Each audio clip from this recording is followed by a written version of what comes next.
যখন এখন তো বিএনপিরা বহু বড় বড় কথা বলতেছে, অথচ বিএনপি নেত্রীর বাড়ির সামনে একটা বালুর ট্রাক রাখছিল, সেই ট্রাক এরা সরাবার পারেনি। এখন তো হামবে তামবে, হ্যাঁ করেঙ্গে ত্যাগ করেঙ্গে, বহু কিছুই বলতেছে। তোর কথা কর না কেন? বিএনপি যে এত বড় একটা দল এখন বোঝা যাচ্ছে। এখন বিএনপির কিছু কিছু অতি উৎসাহী নেতারা ভাবতেছে যে আমরা যা বলবো তাই, আমরা ছাড়া বাংলাদেশের কোনো দলই নাই। মানে এক দল ক্ষমতা ছিল আর এক দল ক্ষমতা যাচ্ছে, এটা বলা যাবে না। কারণ ক্ষমতা কোনো দলের না, সব সময় একমাত্র ক্ষমতার মালিক হচ্ছে আমার আল্লাহ। জোরে কোন কথা ঠিক কি না? কিছুদিন আগেই তিনি বলেছিলেন, এ দেশ আমার বাপের, এ দেশ আমার। এগুলো আমার বাপের কথা না, সবগুলো রেকর্ড আছে। যদি আপনারা বলেন হুজুর এ কথা কবে কইছে, আমার মোবাইলে সব ভিডিও আছে। এ দেশ আমার বাপের, এ দেশ আমার। হাসিনা কোনোদিন পলায় না। এই কথা বলার কয়েকদিন পরেই, বেশি দিন লাগেনি, কয়েকদিন পরে রাত 9টার সময় 1.5 লাখ টাকার খাট, 12,000 টাকার কম্বল ওড়ে তামানি দিয়ে বলতেছে আমার বাড়ি আমার ঘর আমাক নামাইকে। 5 তলায়, জোরে কোন কয় তলায়? 5 তলায় উঠে এই দোয়া পড়ে ঘুমে গেছে যে আমার বাড়ি আমার ঘর আমাক নামাইকে। ঘুমের পূর্বে একটা দোয়া আছে, সেই দোয়া কি আপনারা পড়েন? আল্লাহুম্মা বিইসমিকা আমুতু ওয়া আহইয়া। আপনি এই দোয়াটা যখনই পড়বেন, আমুতু শব্দ উচ্চারণ করার সঙ্গে সঙ্গে আপনার ঈমান আপনাকে বলে দিবে তুমি ঘুম যাচ্ছ, তুমি চেতন হতে পারবা না যদি আল্লাহ তোমাকে চেতন না করে। জোরে কোন কথা ঠিক কিনা?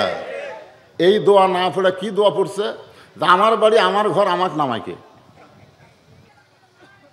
10ই মহরম উপলক্ষে আউড়াইল যুব সমাজ কর্তৃক আয়োজিত আজকের এই ইসলামী জলসা দোয়ার মাহফিল। আজকের এই মাহফিলে আল্লাহ তাআলা যেনাকে সম্মানিত সভাপতির আসনে কবুল করেছেন, জনাব আলহাজ মোহাম্মদ আব্দুল ওয়াহাব প্রামাণিক। আজকের এই মাহফিলের সম্মানিত সহসভাপতি হজরত মাওলানা মোহাম্মদ শাহজালাল নাটুরি। সম্মানিত সভাপতিদ্বয়কে অন্তরের অন্তঃস্থল থেকে আমি শুভেচ্ছা জ্ঞাপন করছি। আজকের এই মাহফিলের সম্মানিত প্রধান অতিথি আসে নাই, সম্মানিত প্রধান মেহমানও আসে নাই। সম্মানিত অতিথিবৃন্দ যিনারা এসেছেন সকলকেই অন্তরের অন্তঃস্থল থেকে আমি শুভেচ্ছা জ্ঞাপন করছি। আজকের এই মাহফিলে সম্মানিত ওলামায়ে কেরাম, এ জাতির শ্রেষ্ঠ সন্তান হচ্ছে আলেম ওলামা। আল্লাহ রাসূল বলেছেন ওলামা ওয়ারাসাতুল আম্বিয়া, আলেমগণ হচ্ছে নবীদের ওয়ারিস। আর আল্লাহ বলেছেন ইন্নামা ইয়াখশাল্লাহ মিন ইবাদিহিল ওলামা, বান্দা সমূহের মধ্যে আলেমরাই আল্লাহকে বেশি, সবচাইতে বেশি ভয় করে। যে সমস্ত আলেম ওলামা আপনাদের মাঝে মাঝে বসে আছেন, মঞ্চে আছেন, মাগরিবের নামাজের পর থেকে এত রাত পর্যন্ত কোরআন হাদিসের আলোকে অত্যন্ত গুরুত্বপূর্ণ আলোচনা করে আপনাদেরকে শোনালেন, আলেম ওলামা সহ আজকের এই মাহফিলের বক্তাগণকে অন্তরের অন্তঃস্থল থেকে আমি শুভেচ্ছা জ্ঞাপন করছি। আজকের এই মাহফিলে আমার সামনে যারা বসে আছেন, সুন্দর হয়ে সুন্দর পরিবেশে আমার সামনে আল্লাহ যিনাদেরকে কবুল করেছেন, যে জায়গার মধ্যে আপনাদেরকে আল্লাহ কবুল করেছেন, যতক্ষণ পর্যন্ত এখানে কোরআন হাদিসের আলোচনা হবে ততক্ষণ পর্যন্ত এই জায়গাটা হবে জান্নাতের টুকরা। আর জান্নাতের টুকরার ভিতরে একমাত্র জান্নাতি মানুষকেই আল্লাহ কবুল করে। এজন্য আমি বলবো আমার সামনে যারা বসেছেন সমস্ত জান্নাতি আল্লাহর বান্দাদেরকে অন্তরের অন্তঃস্থল থেকে আমি শুভেচ্ছা জ্ঞাপন করছি। সম্মানিত মা বোনেরা, পর্দার অন্তরালে বসে বসে যারা আলোচনা শুনতেছেন তাদেরকেও শ্রদ্ধা জ্ঞাপন করে এই মুহূর্তে জানতে চাচ্ছি আপনারা সকলে কেমন আছেন? আলহামদুলিল্লাহি রব্বিল আলামিন। যে আল্লাহ শারীরিক সুস্থতা এবং মানসিক প্রশান্তি, সুবহানাল্লাহ বলেন। অনেক সময় আমাদের শরীর সুস্থ থাকে কিন্তু মনের মধ্যে শান্তি থাকে না। চিন্তা করে দেখেন, গত বছর এই জুলাই মাসের আজকের এই 6 তারিখে আমাদের অনেকের শরীর সুস্থ ছিল কিন্তু মনের মধ্যে কিন্তু শান্তি ছিল না। কেমন জানি একটা ভয়, না জানি কি হয়। আজরাইল ধরার আগে পুলিশ ধরার ভয়। জোরে কোন কথা, ঠিক কিনা? মনে আছে জুলাই আন্দোলনের কথা? মনে আছে গত বছর? হ্যাঁ। কিন্তু ওই 24-এর 5ই আগস্টের পর থেকে আমাদের ভিতরে এই ভয়টার নাই। তবে আমাদেরকে সতর্কতা অবলম্বন করা লাগবে, কারণ মুসলমানের জন্য পুলিশ ধরার চাইতে আজরাইল ধরার গুরুত্ব বেশি। জোরে কোন কথা, ঠিক কিনা? আমরা অনেক সময় চিন্তা করি পুলিশ যেন না ধরে, কিন্তু সবচাইতে বেশি চিন্তা করা লাগবে আজরাইল তো ধরবেই, কিন্তু ধরার মতন যেন ধরে। ঠিক কিনা বলেন? তো যে আল্লাহ শারীরিক সুস্থতা এবং মানসিক প্রশান্তি সহকারে আজকের এই জান্নাতের বাগানে আমাদেরকে কবুল করলেন, আমরা সে আল্লাহর উপরে খুশি না বেজার? তাহলে জবান খুলে সমস্বরে সকলে বলবো, রব্বানা লাকাল হামদ হামদান কাসীরান তাইয়িবান মুবারাকান ফীহি। আমরা প্রশংসা করলাম কার? কেন করলাম? এমনি এমনি? আল্লাহর প্রশংসা করার বহু কারণ। তার মধ্যে 1 নম্বর কারণ হচ্ছে রুহের জগতে আল্লাহ আমাদের রুহগুলোকে পছন্দ করে দুনিয়ার জগতে আমাদেরকে মুসলমানের ঘরে কবুল করলেন। আল্লাহ ইচ্ছা করলে আমাদেরকে হিন্দু, বৌদ্ধ, খ্রিস্টানদের ঘরেও পাঠাবার পারতেন। যদি আল্লাহ আমাদেরকে মুসলমান বাদ দিয়ে অন্য কোনো ধর্মে পাঠাতেন, তাহলে আমাদের ভাগ্য ভালো না খারাপ হলো? কেমনে বুঝলেন? কারণ পৃথিবীতে যত ধর্ম থাক না কেন, একটাও ধর্ম না, ধর্ম মাত্র একটা। এ কথা আল্লাহ কোরআনে বলেছেন, অমাইয়াবতাগি গয়রাল ইসলামা দীনান ফালাই ইউকবালা মিনহু। ইসলাম ছাড়া অন্য কোনো জীবন ব্যবস্থা, ধর্ম কেউ যদি গ্রহণ করে, আল্লাহ বলেছেন লা ইউকবালা মিনহু, তা কখনোই কবুল করা হবে না। আপনারা জানেন যে নবীর চাচা আবু তালেব অত্যন্ত ভালো মানুষ ছিল, ঠিক কিনা বলেন? কিন্তু ইসলাম কবুল করেনি। না করার কারণে সে ব্যক্তিকেও আল্লাহ তাআলা কিন্তু জাহান্নাম দিবে। আযাব কম হতে পারে কিন্তু সে জাহান্নামে যাবে, কারণ সে কাফের ছিল, মুসলমান হতে পারে নাই। আপনারা বলেন তো যে অন্য ধর্মে জন্ম নিয়ে, মনে করেন আপনি হিন্দু ধর্মে, খ্রিস্টান ধর্মে, ইহুদি ধর্মে জন্ম নিলেন, অন্য ধর্মে জন্ম নিয়ে মুসলমান হয়ে মরা সহজ না কঠিন? সহজ। যার প্রমাণ হলো নবীর চাচা। নবী কতবার কলেমার দাওয়াত দিলেন, শেষে মৃত্যুর বিছানায় যখন শায়িত, এমন সময় নবী কানে কানে গিয়ে বললেন, চাচা খালি একটাবার বলেন লা ইলাহা ইল্লাল্লাহ মুহাম্মাদুর রাসূলুল্লাহ, আমি আপনাকে হাত ধরে জান্নাতে পৌঁছে দেব। একটা ক্ষমতা আল্লাহ আমাদের নবীকে দিয়েছেন, তিনি কাউকে ইচ্ছা করলে হাত ধরে জান্নাতে ঢুকাতে পারবেন, সে যত বড়ই পাপী হোক, কিন্তু বেঈমান হলে পারবেন না। জোরে কোন ঠিক কি না? খালি আপনি বলেন। তখন চাচা বললেন, মরেই যখন যাচ্ছি বাপ দাদার ধর্ম ছাড়ব না। এখান থেকে প্রমাণ হলো যে ধর্মের মধ্যে যে জন্ম নেয় মনে করে তার ধর্মই আসল, ঠিক কিনা বলেন? আজকে হিন্দু বলেন, বৌদ্ধ বলেন, তাকে জিজ্ঞাসা করেন তো ধর্মের খবর কে? আমারটাই তো 1 নম্বর। আসলে ধর্মের মালিককে তো আল্লাহ কোনটারে 1 নম্বর কইছে সেটা খোঁজা লাগবে। ইন্না দীনা ইনদাল্লাহিল ইসলাম, আল্লাহর কাছে ইসলাম একমাত্র মনোনীত জীবন বিধান, ধর্মের নাম। জোরে কোন কথা, ঠিক কিনা? আর সেই ইসলামে আমাদেরকে আল্লাহ কবুল করেছেন। খুশি না বেজার? জবান খুলে বলি আলহামদুলিল্লাহ। আল্লাহ তাআলা শুধু আমাদেরকে মুসলমানের ঘরেই কবুল করেন নাই, বিশ্ব নবী, জোরে কোন কি নবী?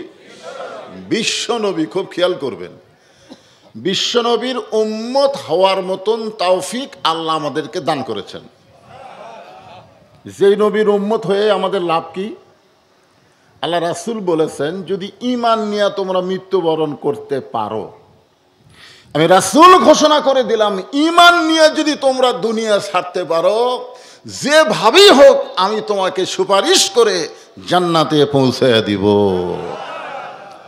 তাহলে বোঝা গেল দুনিয়াতে আমরা মুসলমানের ঘরে জন্ম নিয়ে মুসলমান হয়ে গেছি, ঠিক কিনা বলেন? কিন্তু একটা মারাত্মক কথা আল্লাহ বলেছেন, লা তামুতুন্না ইল্লা ওয়া আনতুম মুসলিমুন, মুসলমান না হয়ে তোমরা কেউ মৃত্যুবরণ করো না। কি বুঝলেন? আমরা কি মরছি? আমরা কি মারা গেছি? তাহলে আমাদেরকে আল্লাহ কি বললেন? যে মুসলমান না হয়ে, আমরা মুসলমানই তো, আমরা তো মুসলমানের ঘরেই তো জন্ম নিয়েছি। এরপরে আল্লাহ কেন বললেন, ইয়া আইয়ুহাল্লাযীনা আমানু তাকুল্লাহা হাক্কা তুকাতিহি ওয়া লা তামুতুন্না ইল্লা ওয়া আনতুম মুসলিমুন, তোমরা মুসলমান না হয়ে মরো না। আল্লাহ ঈমানদারকে বলতেছেন। তার মানে বোঝা গেল মুসলমানের ঘরে জন্ম নিলেই মুসলমান হয়ে মরা যাবে না। মুসলমান হয়ে মরতে গেলে আমাদের কিছু কাজ করা লাগবে। জোরে কোন ঠিক কিনা? হ্যাঁ, যদি মুসলমান হয়ে আমরা মৃত্যুবরণ করি, যত পাপী হই না কেন, আমাদের কোনো টেনশন নেই, কোনো টেনশন নাই। কেন নাই? ও যে একটা গান গাইছিল, আছেন আমার মুক্তার, আছেন আমার ব্যারিস্টার, সেজ বিচারের হাইকোর্টেতে তিনি আমায় করবেন পার, আমরা পাপী রাসূল জাবিন্দার। আল্লাহ যখন হাকিম হয়ে আমাদেরকে আসামি বানায় বিচার শুরু করবেন, ওই সময় আমাদের নবী উকিল হয়ে, ব্যারিস্টার হয়ে আমাদেরকে সুপারিশ করে জান্নাতে পৌঁছায় দিবেন। এমন একজন নবীর উম্মত হওয়াতে আপনারা খুশি না বেজার? তাহলে জবান খুলে আরেকবার বলি আলহামদুলিল্লাহ। যে পবিত্র কোরআন থেকে আজকে আপনারা আলোচনা শুনবেন, যদিও লিখেছেন এখানে 10ই মহরম উপলক্ষে, 10ই মহরম উপলক্ষে আজকের এই মাহফিল। আমি ঘরের মধ্যে একজনকে বলছিলাম, 10ই মহরম সম্পর্কে আপনারা কি ওয়াজ শুনবেন, আপনারা কি ওয়াজ শুনবেন? তো একজন বলতেছে, হুজুর কারবালার ওয়াজ শুনবো, কারবালার। আর একজন বলতেছে, এর আগেও মাহফিল হয়েছে, ওয়াজ ধরে ঠিকই, ওয়াজ শেষ করে না, মানে ধরে ঠিকই কিন্তু সমাপ্তি হয় না। তো আমি আমি বুঝতে পারলাম যে 10ই মহরম মানে আপনারা মনে করছেন কারবালা, আপনাদের ধারণা কারবালাই হলো 10ই মহরম। আসলে তা না। এখানে 10ই মহরমের বিশাল একটা ঘটনা এবং বহু ঘটনার সমন্বয়, সবগুলো আনন্দের। জোরে কেন সুবহানাল্লাহ। 10ই মহরমে যা হয়েছে সবগুলো কি আনন্দের। সবচাইতে বেশি আনন্দ হলো মূসা আলাইহিস সালামেরটা, যেটা আল্লাহ রাসূলের হাদিসে প্রমাণ হয়ে গেছে। মূসা আলাইহিস সালাম আল্লাহর একজন মস্ত বড় পায়গাম্বার ছিলেন। তার একটা ডিগ্রি ছিল কালিমুল্লাহ। জোরে কোন কি ডিগ্রি? মাঝে মধ্যেই তিনি তুর পর্বতে যাইতেন আল্লাহর সঙ্গে কথা বলার জন্যে। আল্লাহ রাসূল বলতেছেন, মূসা নবীকে আল্লাহ তাআলা এমন একটা যোগ্যতা দিয়েছেন, যিনি তুর পর্বতে গিয়া সরাসরি আল্লাহর সঙ্গে কথা বলতে পারতেন। এ কথা শুনে কিছু সাহাবী একটু মন খারাপ। আল্লাহ রাসূল বললেন, তোমাদের মন খারাপ হওয়ার কারণ কি? বলে, আমরা জানি আমাদের নবী হলো বিশ্ব নবী এবং বিশ্বাসও করি আমাদের নবী হলেন সাইয়্যিদুল আম্বিয়া সাইয়্যিদুল মুরসালিন, সমস্ত নবীদের নেতা, সমস্ত নবীদের ইমাম।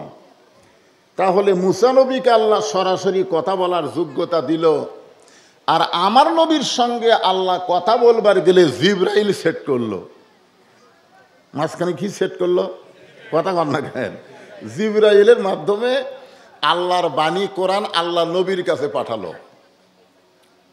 তো আল্লাহ রাসূল বললেন, সাহাবীরা, মুসা নবী শুধু নিজে কালিমুল্লাহ, কিন্তু তার উম্মতেরা কালিমুল্লাহ ছিল না।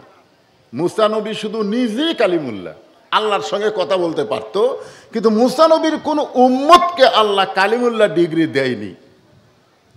তোমরা শুনলে খুশি হবে, আমার যে সমস্ত উম্মতেরা আল্লাহর কোরআনকে তেলাওয়াত করবে, আল্লাহর কোরআনকে গ্রহণ করবে, তাদের প্রত্যেককেই আল্লাহ তাআলা কালিমুল্লাহ ডিগ্রি দিয়া জান্নাত দিয়ে দিবে। কারণ কোনো ব্যক্তি যখন কোরআন পড়ে, আপনারা বলেন তো সে কার সাথে কথা কয়? কোরআন কার বাণী? মাশাআল্লাহ। এখন সেই কোরআন থেকে কোরআনের আয়াতকে সামনে নিয়ে আমি 10ই মহরম উপলক্ষে আলোচনা করব, তবে যেটা ধরবো এটা শেষ করবো ইনশাআল্লাহ। আমার ওয়াজ যারা শুনছেন সবাই জানেন যে আমি খামছি না, আবার ওয়াজের এক জায়গায় থুয়ে আগামী বছর দাওয়াত দিব সে পিলিয়ারও আমি না, কারণ এখান থেকে বাড়ি যাওয়ারই গ্যারান্টি আমার নাই, আবার আগামী বছর আসবো সেই গ্যারান্টি আমি কোথার থেকে দিব কর। এজন্যে যেটা ধরবো সেটাই আপনাদের সামনে আজকের আলোচনা হবে ইনশাআল্লাহ। এই গরমের দিন এই যে এই যে মেয়ে মানুষের মতন বোরকা পরাছেন কেন? এই যে কাপড়গুলো দিয়া ওদিকে কি আছে? বাড়ি। ও আচ্ছা আচ্ছা, ও মানে বাতাসে লড়তেছে, তো ওই বাতাসগুলো আপনাকে দিচ্ছে না, আর ওটা না থাকলেই বাতাস লাগতো আর কি, এজন্য বলতেছে। ঠিক আছে, আপনারা একটু স্বীকারোক্তি দিবেন, এই কোরআন শরীফের ভিতরে কোনো সন্দেহ, এটা স্বীকারোক্তি দেওয়া লাগবে তো। হ্যাঁ, সন্দেহ আছে নাকি? এই যে একজন নেতা বলে গেল সব দেখা হলো শেষ, আগামীতে আমরা দেখব আল্লাহর কোরআনের বাংলাদেশ। যে কোরআনের বাংলাদেশ আপনারা দেখবেন সে কোরআন সম্পর্কে একটু স্বীকারোক্তি দেওয়া লাগবে না? আপনারা বলেন তো, এই কোরআনে কোনো সন্দেহ আছে? মাশাআল্লাহ। এই কোরআনে কোনো ধোঁকা আছে? এ কোরআনে কোনো গোজামিল আছে? লা রাইবা ফি হুদাল্লিল মুত্তাকিন। কোনো সন্দেহ সংশয় নাই, পাইকারি হারে সবাইকে হেদায়েত দিবে না, কেবলমাত্র মুত্তাকি হবে যারা, আল্লাহর কোরআন থেকে হেদায়েত পাবে তারা। জোরে কোন সুবহানাল্লাহ। সেই পবিত্র কালামুল্লাহ শরীফ থেকে একটা সূরার দুটো আয়াত আমি আপনাদের সামনে তেলাওয়াত করেছি। 114টা সূরা কোরআনে আছে। জোরে বলেন কয়টা? 114টা সূরা কোরআনে আছে। 29 পারার প্রথমেই যে সূরা, সূরায়ে মুলক। জোরে বলেন নাম কি? সূরায়ে মুলক। আমি সেই সূরায়ে মুলক থেকে আপনাদের সামনে 10ই মহরমকে সামনে নিয়ে আলোচনা করব। আগে যে আয়াতে কারিমা তেলাওয়াত করলাম তার বাংলা অর্থ কব, আপনারা দেখবেন তো আয়াতের সাথে ওয়াজের মিল আছে কিনা, এইটা আপনাদের খোঁজা লাগবে। জোরে কোন ঠিক কিনা? একটা আয়াত পড়লাম আর অন্য ওয়াজ করলাম তাহলে হবে না তো। এখানে আল্লাহ বলতেছেন তাবারাকাল্লাযী বিয়াদিহিল মুলক। খুব খেয়াল করবেন, গোটা পৃথিবী রাজত্ব, কর্তৃত্ব, মালিকানা একমাত্র কার হাতে? এটা বলতে যদি কেউ মুখ বন্ধ রাখেন, আমরা অনেক সময় বলি না এখন আওয়ামী লীগ ক্ষমতাতে আছে, আগামীতে বিএনপি ক্ষমতাতে আসবে। আমাদের কিছু কিছু লোক এরকম গল্প করে, চা খায় আর গল্প করে। আপনারা বলেন তো, ওয়াহুয়া আলা কুল্লি শাইইন কদির, এ আয়াতকে যারা বিশ্বাস করে তারা কখনোই বলতে পারবে না যে আল্লাহ ছাড়া কোনো দল ক্ষমতায় আছে। কোনো দলকে আল্লাহ তাআলা কিছু সময়ের জন্য ক্ষমতা দিছে, কিন্তু প্রকৃত ক্ষমতার মালিককে, যার প্রমাণ হলো হাসিনা। জোরে কোন কথা ঠিক কিনা? যে যার সাঙ্গপাঙ্গরা বলতেছিল যে 141 সালের আগে আমরা যাব না, এরকম একটা কথা শুনতেছিলাম না? তখন কান্দের দুই ফেরেশতা বলতেছে, আল্লাহ যে দোয়া পড়ে ওই কম্বলের মধ্যে ঘুমালো, এক নামানার কেউ নাই। রাত 3টার সময় আল্লাহ একটা ভূমিকম্প দিছে। জোরে কোন কি কম্প? ভূমিকম্প বোঝেন? খালি বিল্ডিং একটু কাঁপে উঠছে। এই বিল্ডিংয়ের কাঁপুনি দেখে ওই এত ফোর্সে নামছে যে কম্বলের মধ্যে যার লঙ্গি খুলে আসে ঘুমের চোটে, ওটা পরার কথাও আর খেয়াল নেই। একেবারে কি হয়ে নামছে? ন্যাংটা হইয়া নামছে। ফেরেশতারা বলতেছে আল্লাহ নামাইলা নামাইলা, তাই বলে ন্যাংটা করে নামাইলা? আল্লাহর সাথে ক্ষমতার অহংকার করে যারা কথা বলবে, আল্লাহ ইচ্ছা করলে হাসিনার মতন তাদেরকে ন্যাংটা করে জেদ ছাড়া করবে। জোরে কোন কথা ঠিক না? বিশ্বাস করতে হবে একমাত্র ক্ষমতার মালিককে, কেবলমাত্র ক্ষমতার মালিককে, সব সময় ক্ষমতার মালিককে। ওহু আলা কুল্লি কুল্লি শাইইন কদির, প্রত্যেকটা বিষয়ের উপরে একমাত্র ক্ষমতা হচ্ছে আল্লাহ। তাহলে বাদশাহী চলবে কার? আরো জোরে, জোরসে বলুন। আল্লাহর বাদশাহী চলবে। আর দুনিয়াতে মানুষের কি চলবে? যখন আল্লাহ তাআলা আদমকে তৈরি করেনি, তখন আল্লাহ তাআলা ফেরেশতাদের সামনে বললেন, ওয়াইজ ক্বালা রাব্বুকা লিল মালাইকাতি ইন্নী জাইলুন ফিল আরদি খলিফা। যখন আদমকে আল্লাহ তৈরি করেনি, তখনই আল্লাহ ফেরেশতাদের সামনে বললেন, আমি দুনিয়াতে খলিফা পাঠাবো। জোরে কোন কি পাঠাবো? হযরত আবু বকর কি খলিফা? জোরে কোন আবু বকর কি? হযরত ওমর কি? হযরত ওসমান কি? হযরত আলী কি?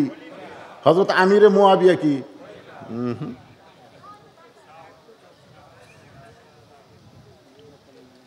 এই জায়গাতে এসে আর খলিফা নাই, এই জায়গাতে এসে আমির হয়ে গেছে, আমিরে মুয়াবিয়া। খুব খেয়াল করবেন, সমস্ত ক্ষমতার মালিক আল্লাহ থাকবে, সব সময় আল্লাহর বাদশাহী চলবে। আমরা কেউ বাদশাহ হবার যাব না, আমরা খলিফা হব। খলিফা শব্দের অর্থ হলো প্রতিনিধিত্ব করা, প্রতিনিধিত্ব করা।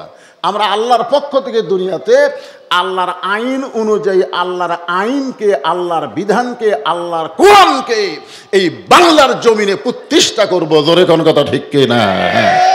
খুব খেয়াল করা লাগবে। এই যে কারবালার কাহিনী, মূল ঘটনাটাও বক্তারা কয় না। মূল যে আসল থিম কি, আমি এইটা বলি, 10ই মহরমের উপরে যাচ্ছি। মূল ঘটনা হচ্ছে খেলাফত আর মুলকিয়াত। খুব খেয়াল করবেন, খেলাফত, এ কথা কন না কেন, খেলাফত আর মুলকিয়াত। মুলকিয়াতের মালিককে, আর খেলাফতের দায়িত্ব কার? মানুষের। আবু বকর রাদিয়াল্লাহু থেকে আলী পর্যন্ত বাদশাহী আল্লাহরই চলতেছিল, কিন্তু তেনারা প্রতিনিধিত্ব করতেছিলেন। কিন্তু আমিরে মুয়াবিয়ার সময় আইসা ঘটনাটা অন্য ঘটল। হ্যাঁ, এখানে খেয়াল করবেন, বর্তমানে সৌদি আরবে যে তন্ত্র চলতেছে, এই তন্ত্রের নাম হলো রাজতন্ত্র। জোরে কোন কি তন্ত্র? বাদশাহ মরে গেলেই বাদশার বেটা আবার বাদশাহ হবে। এখানে তেজের উপর চা দেওয়া শুরু করলেন কেন? আপনারা জানেন যে এই বক্তা ওয়াজের জীবনে চা খায় না, বক্তার সাথে যারা থাকবে তারাও খাবে না। কি কম? হ্যাঁ, চা দিয়েন না, কারণ এখানে চা গলা ঠিক করে না। চা গলা ঠিক করে? তাহলে চায়ের ক্ষমতা কি বুঝতেছেন? সমস্ত বিষয়ের উপর একমাত্র ক্ষমতা কার? তা আপনার গলার স্বরের উপরে, সুরের উপরে ক্ষমতা কার? চায়ের। অনেকে বলে আল্লাহও লাগে, হিল্লাও লাগে। এরকম কিছু কিছু লোক, গ্রামগঞ্জের লোক আছে, হুজুর খালি আল্লাহ দেওয়া হয় না, হিল্লাও লাগে। আপনারা বলেন তো, লা ইলাহা ইল্লাল্লাহর মধ্যে হিল্লার কোনো খবর আছে?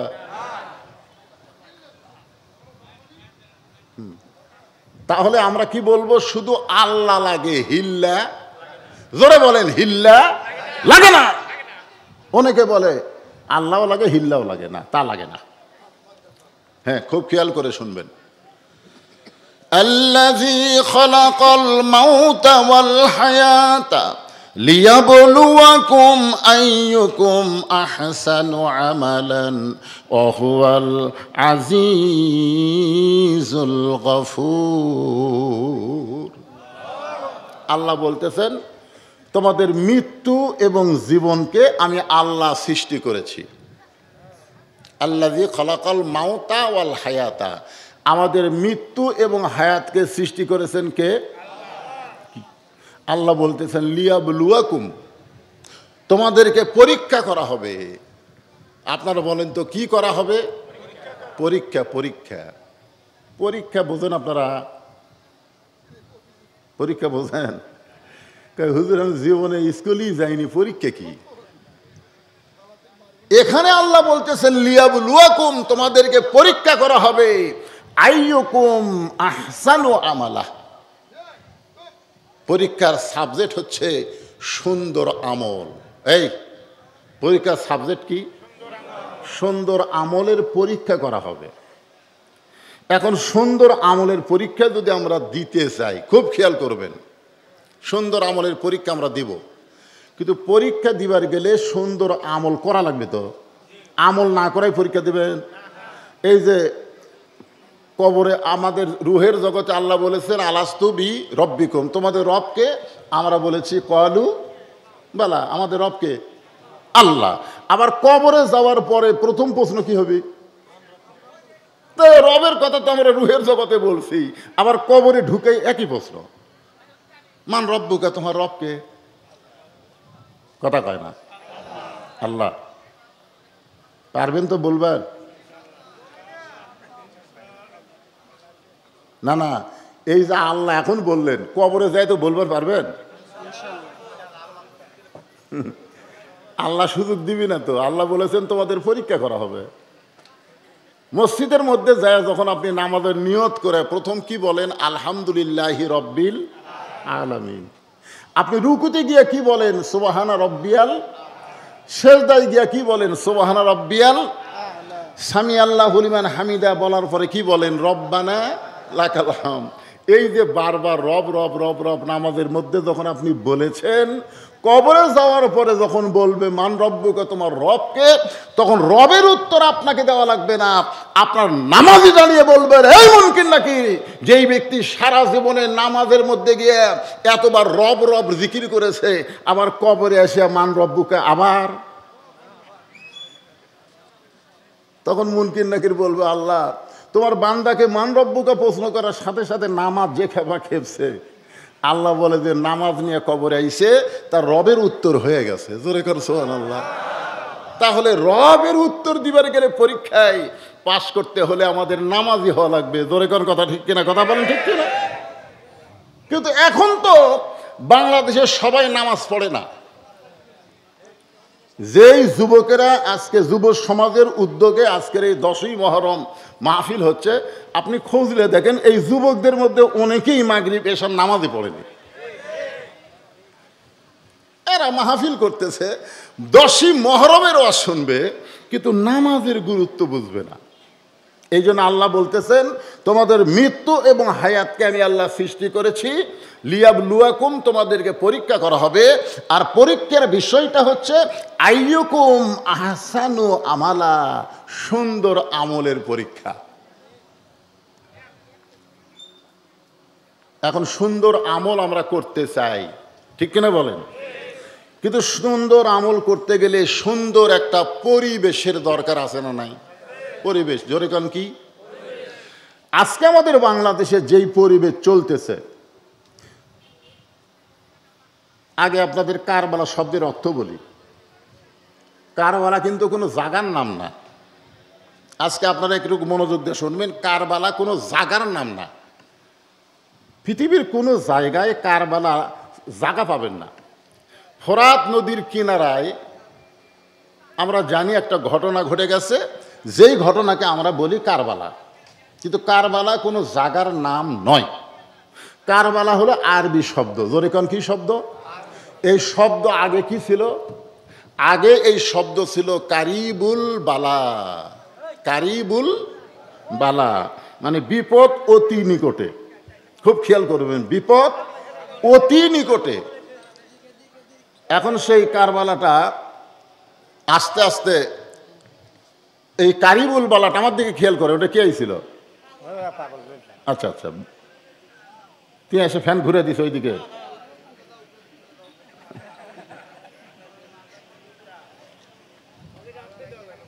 একটু আস্তে করে দাও। এই ফ্যান ডেকোরেটারের ফ্যান না না কোনো?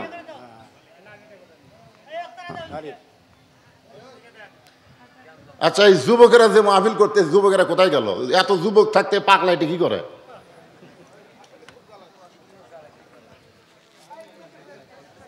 এই শোনেন, আমাদের গ্রামে একজন লোকের নাম হলো শুকুর আলী। নাম কি? কিন্তু এখন সবাই ডাকে শুক্রিয়া, শুক্রিয়া করে। শুক্রিয়া করলেই ডাক উত্তর দেয়, কেরে শুক্রিয়া উত্তর দেয়, কিন্তু ওর নাম কি শুক্রিয়া? ওর নাম হলো শুকুর আলী। তাহলে আসলে কারবালা এটা ছিল কারিবুল বালা, কিন্তু সংক্ষেপে বলে কারবালা। এর অর্থ হলো বিপদ অতি নিকটে। আপনারা বলেন তো, আমাদের সবচাইতে বড় বিপদ অতি নিকটে, তার নাম কি? তাহলে আমাদের জীবনে কারবালা আছে না নাই? যদি কেউ আমরা জানতে পারতাম যে আমি 20 বছর পরে মরব, এরকম যদি ক্ষমতা আমাদের থাকতো যে আমার তো এখন মরণ হবে না, 2042 সালে বা 2045 সালে আমার মৃত্যু হবে, এরকম যদি জানবার পারতাম, তাহলে একটু মশান নিয়ে ঘুরতে পারতাম। যাকবারে এখনো 20 বছর আছে, এখনো 20 বছর আছে, একটু মশান নিয়ে চলি। আপনারা কেউ কি জানেন এরকম খবর যে আপনি 20 বছর পরে মরবেন? সবচাইতে নিকটতম জিনিসের নাম হলো মৃত্যু। যে মাহফিলে বসে আছেন, এখান থেকে বাড়িতে যাওয়ার কোনো যোগ্যতা, কোনো ক্ষমতা আমাদের নাই যদি আল্লাহ আমাদের না নিয়ে যায়। জোরে কোন কথা ঠিক কি না? তাহলে আমরাই তো বড় বিপদের মধ্যে আছি। হাসিনার 16 বছরে ওয়াজ করছি, বাড়ির থেকে বের হলেই আমার বউ আমার কানে কানে বলে দিতেন, আজকে কোথায় যাবেন? বলে অমুক জায়গায়। কই দেখে শোনা ওয়াজ করবেন? বলে কি দেখবো? বলে আশেপাশে আগে দেখবেন, পুলিশের গাড়ি, র্যাবের গাড়ি, আওয়ামী লীগ সরকারের কোনো ক্যাডার ট্যাডার আশেপাশে আছে কিনা, এরকম দেখে শোনা ওয়াজ করবেন। আমি বললাম কেন? বলে এমন ওয়াজ করবেন আপনি যেন ধরা না পড়েন, আপনি যেন ধরা না পড়েন, আপনি যেন আবার সহি সালামতে বাড়িতে আসতে পারেন। আমি তখন বইয়ের কপালে একটা চুমা দিলাম। বউ বলতেছে, আমার কথা আপনার বিশ্বাস হয়েছে? আমি বললাম না। তো চুমা দিলেন কেন? বলে চুমা দিয়া তোমাকে বুঝাইতে চাচ্ছি জীবনের শেষ চুমা, আর হয়তো আমার চেহারা দেখতে নাও পারো। বউ চুন করে বলতেছে, এর আগেও তো পুলিশ আপনাকে অনেকবার ধরছে, আপনাকে তো ছেড়ে দিছে, তো জীবনে দেখা হবে না তার মানে? আমি বললাম তুমি চিন্তা করো পুলিশ ধরা, আর আমি মুসলমান হয়ে চিন্তা করি আজরাইল ধরা। জোরে কোন কথা ঠিক কি না? যে কোনো মুহূর্তে আমাদেরকে আজরাইল ধরতে পারে, কোনো চিন্তা নাই, কোনো টেনশন নাই, ধরুক আজরাইল। আপনারা বলেন তো, হোসেনকে যে আজরাইল ধরছে, এটা কি আজরাইলের ইচ্ছাই না আল্লাহর ইচ্ছায়? কথা বলেন না কেন? কার ইচ্ছায়? আল্লাহর ইচ্ছায়। এই যে হোসেনকে কারবালার প্রান্তরে আল্লাহ তাআলা এভাবে নিয়ে গেলেন, এই নিয়ে যাওয়ার মধ্যে আমাদের মূল শিক্ষা, আজকে সেই শিক্ষাটুকু আপনাদেরকে আমি জানাবো কোরআনের এই 2টা আয়াতের মাধ্যমে। একটু মনোযোগ দিয়ে খেয়াল করবেন। আর 10ই মহরম সম্পর্কে যেটা বলতেছিলাম সেটা শুরু করলাম। হ্যাঁ, মনোযোগ দেন। শুরু করলাম 10ই মহরম। এখন তুর পর্বতের কিনারায় গিয়ে মুসা নবী দাঁড়িয়ে আছেন। কোন নবী? মুসা নবী দাঁড়িয়ে আছেন। কিছুক্ষণ পরে আল্লাহ বলতেছেন, মুসা তোমার খবর কি? মুসা বলতেছে আলহামদুলিল্লাহ। তো এখন আল্লাহ তাআলা মুসা নবীর খবর নিল। মুসা তোমার খবর কি? মুসা বলতেছে আলহামদুলিল্লাহ। তো মুসা নবী আল্লাহর সঙ্গে কথা বলার যোগ্যতা আছে না নাই? এই জন্য মুসা নবী বললেন, আল্লাহ আপনার খবর কি? মানে কথা বলার। আপনি যদি বলেন হুজুর আপনি কেমন আছেন, তাহলে আমারও উচিত হলো ভাই আপনি কেমন আছেন, এটা বলার দরকার আছে না নাই? দরকার আছে না নাই? তো আল্লাহ বলতেছে মুসা তোমার খবর কি? মুসা বলতেছে আলহামদুলিল্লাহ। এখন মুসা বলতেছে আল্লাহ আপনার খবর কি? এখন মুসা নবী তো আলহামদুলিল্লাহ বলেই খবর শেষ করে দিছে, কিন্তু এখন আল্লাহ কি করবে? আল্লাহ কেমন আছে? এখন যদি আপনাদেরকে বলি যে আমাদের বাংলাদেশে আল্লাহ কেমন আছে, খুব খেয়াল করে শুনবেন। কারিবুল বালা মানে বিপদ অতি নিকটে। আমাদের বাংলাদেশে আল্লাহ কেমন আছে? কে ভাই খবর কি? কই দেখতেছেন না হুজুর, এইদিকে বাড়ি ঘর সব আমার, ওই সাইডে যা দেখতেছেন পুকুর পুষ্করি এগুলো আমার, এই সাইডে যা দেখতেছেন এগুলো আমার বড় ভাইয়ের, পিছন দিকে যা দেখতেছেন আমার বাপ চাচার।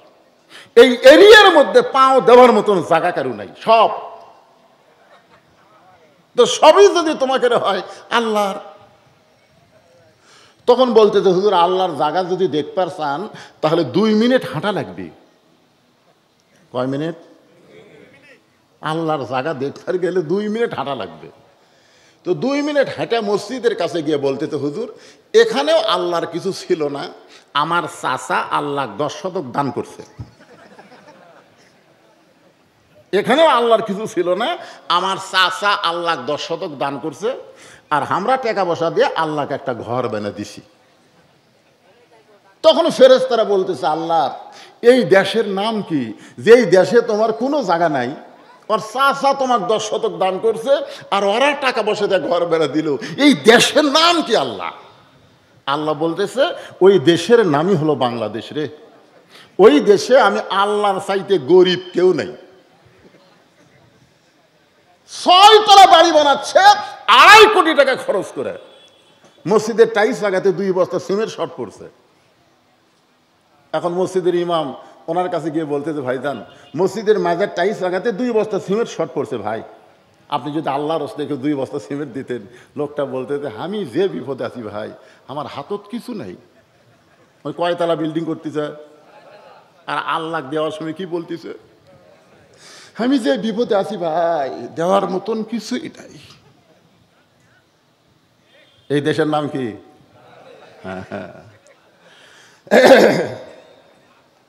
এখন মুসা বলতেছে আল্লাহ আপনার খবর কি? সঙ্গে সঙ্গে আল্লাহ বললেন আমি আল্লাহ কেমন আছি যদি জানবার চাও, ইজহাব ইলা ফিরাউন ইন্নাহু তাগা। খুব খেয়াল করবেন মহরম সম্পর্কে, 10ই মহরম সম্পর্কে সহি যে ওয়াজ, সে ওয়াজটা আপনাদেরকে সামনে উপস্থাপন করতেছি। আমি আল্লাহ কেমন আছি যদি জানবার চাও তাহলে ফেরাউনের কাছে যাও। ইন্নাহু তাগা। তাগা শব্দের অর্থ হলো ফেরাউন সীমা লঙ্ঘন করেছে। ফেরাউনের জায়গা ফেরাউন নেই, ফেরাউন এখন আল্লাহর সীমানার মধ্যে ঢুকে গেছে। জোরে কোন কার সীমানা? কথা কয় না কেন? কার সীমানা? খুব খেয়াল করবেন, যে লোকটা বলে এ বাড়ি আমার, ওই কার সীমানা ঢুকছে? বুঝতে পারতেছেন না? ওই যে পুকুর দেখতেছেন হুজুর, ওই পুকুর আমার। যে শাহাদত আঙ্গুলি দিয়ে আপনি বলেন আশহাদু আল্লা ইলাহা ইল্লাল্লাহ, বলেন না? কি কোন আয়াত আত্মাহিয়াতের মধ্যে বলেন কি? কথা বলেন, বলেন না আপনি আশহাদু আল্লা ইলাহা ইল্লাল্লাহ? আপনি নামাজের মধ্যে আপনি আল্লাহর সাক্ষ্য দিলেন আর বাইরে এসে বলতেছেন ওই পুকুর আমার, ওই বাড়ি আমার। তাহলে আপনি তো সীমানা ত্যাগ করে আল্লাহর সীমানার মধ্যে ঢুকে গেছেন, যার মালিক আল্লাহ, আপনি কিছুই না, আর সেই জায়গার মালিকানা দাবি করতেছেন। তার মানে আপনিও বড় ফেরাউন না হলেও, আমি বড় ফেরাউন না হলেও ছোট ফেরাউন হয়ে গেছি। জোরে কোন কথা কর না কেন ভাই? এখন আল্লাহ বলতেছে মুসা আমি আল্লাহ কেমন আছি যদি দেখবার চাও, জানবার নয়, ওই জেনে কাম হবি না, দেখা লাগবি। জোরে কোন কথা ঠিক কিনা? সারা জীবন খালি জেনেই গেলাম। এই কোরআন পৃথিবীর শ্রেষ্ঠ কিতাব, এটা জেনে কাম হবে না, এই কোরআনকে বাস্তব চোখে দেখা লাগবে। জোরে কোন কথা ঠিক কিনা? কথা বলেন। স্বাধীনতার পর থেকে আমরা কোরআনকে শুধু জানছি, কোরআনকে জানাইতে জানাইতে কোরআনের পাখি আল্লামা সাইদিকে অন্যায়ভাবে 13 বছর জেলখানায় বন্দি করে রাখছে। জোরে কোন কথা ঠিক কিনা? এই কোরআনকে জানানোর জন্য জেলখানার মধ্য থেকে তাকে হাসপাতালে নিয়ে গিয়ে হত্যা করা হলো। কোরআন আমরা কম জানি না, আমরা কোরআন শুধু জানলে হবে না, দেখা লাগবে, দেখা। আল্লাহ কি বলতেছেন মুসা আমি আল্লাহ কেমন আছি যদি দেখবার চাও তাহলে ফেরাউনের কাছে যাও। কে কথা কয় রে এইদিকে রে? এ হুজুর রাই, আপনি খোঁজ লিয়া দেখেন, মুরব্বী খোঁজ লিয়া দেখেন, এরা হলো সিজার করা।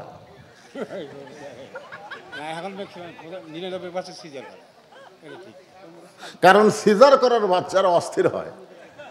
অস্থির হওয়ার পিছনে কারণ আমি ডাক্তারের কাছে শুনছি, বাংলাদেশে দেখবেন কোনো ডাক্তার, বড় যারা ডাক্তার, তাদের বউকে সিজার করায় না। আপনি খোঁজ করে দেখেন আপনার নাটোরে, বড় ডাক্তার, ভালো ডাক্তার, তার বউকে সিজার করায় না। কারণ নর্মালে বাচ্চা নেয়, নর্মালে বাচ্চা নিলে বাচ্চারও লাভ, মায়েরও লাভ। তাহলে কি এক নম্বর কি, বাংলাদেশের কোনো ভালো ডাক্তার বউরে সিজার করায় না। দুই নম্বর একটা কথা হলো, পীরের বউ কোনোদিনও মুরিদ হয় না।